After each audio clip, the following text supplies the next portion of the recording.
And it was just about the sense of falling apart. Is Disintegration the best album by The Cure? And their last great one? Before we go any further, if you enjoy deep dives into music, memory, and meaning, don't forget to subscribe to the channel. It really helps this space grow, and it tells YouTube that thoughtful music discussion still matters. Disintegration is often regarded as The Cure's most emotional album, not necessarily because it is the darkest, but because it feels final. Many fans see it as the moment where love, loss, and beauty fully collapsed into one sound. That doesn't mean great albums didn't come after, but none would ever carry this same weight, this same sense of emotional conclusion. Released in 1989, it is often called their masterpiece, not just because of its sound, but because of its mood. This record feels like an ending, the end of youth, the end of illusion, maybe even the end of The Cure as a band capable of reaching this depth again. Disintegration is not simply dark, it is slowly dissolving. Every song feels suspended between beauty and collapse, between longing and loss. And that's what makes many fans ask the uncomfortable question: was this The Cure's final truly great album? Let's walk through it, track by track. Plainsong opens the album like a funeral in slow motion. Wind chimes, distant synths, and a sense of emotional vastness. There is no rush here. This song doesn't invite you in, it pulls you under. When Robert Smith finally sings, it feels like a voice echoing from inside memory itself. This is not pop, this is atmosphere. Pictures of You is nostalgia weaponized. Built on regret and romantic ruin, it's one of The Cure's most beloved songs for a reason. The guitars shimmer like fading photographs, and the lyrics ache with the realization that remembering can hurt more than forgetting. Close Down turns inward. It's claustrophobic, anxious, and deeply personal. This is the sound of emotional isolation, of being trapped inside your own head. The bass line circles endlessly, as if there is no escape. So that I could spend some time getting back into the things that we used to do a few years ago, with a bit more bite to them rather than just sort of pop stuff. Love Song follows, and it almost feels out of place at first. Simple, direct, and sincere.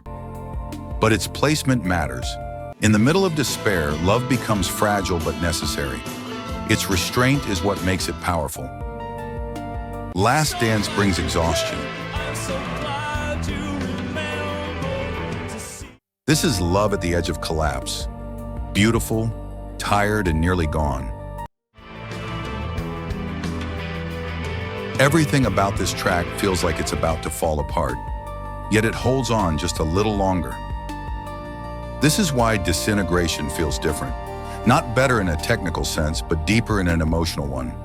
Later albums would explore nostalgia, reflection, even darkness again. But here, The Cure didn't look back. They stood inside the feeling and let it consume the entire record. Before we continue, if you're enjoying this breakdown, make sure you're subscribed and leave a like. It really helps the channel, and it keeps these long-form conversations alive. Lullaby is eerie and unsettling.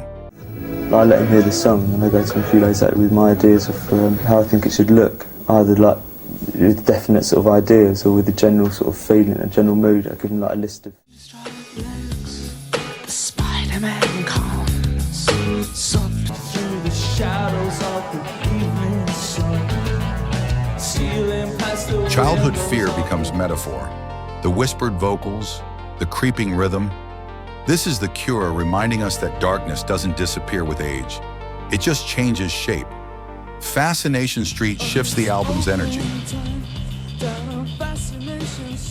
Confident, seductive, and driven by one of Simon Gallup's best bass lines, it represents temptation and excess. Really based very much on performance. It was more just mood. Fame, desire, and self-destruction dance together here. Prayers for Rain returns us to despair. Dense, heavy, and suffocating, it feels like emotional drowning. The production is thick, almost oppressive, exactly as it should be.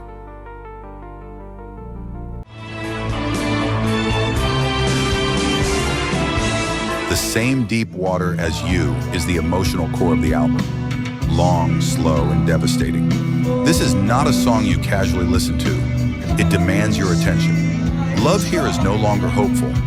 It is tragic, inescapable, and final. Disintegration, the title track, is the sound of something breaking beyond repair. The lyrics are raw, the music massive. This is the album's thesis. Love, identity, and selfhood collapsing under their own weight.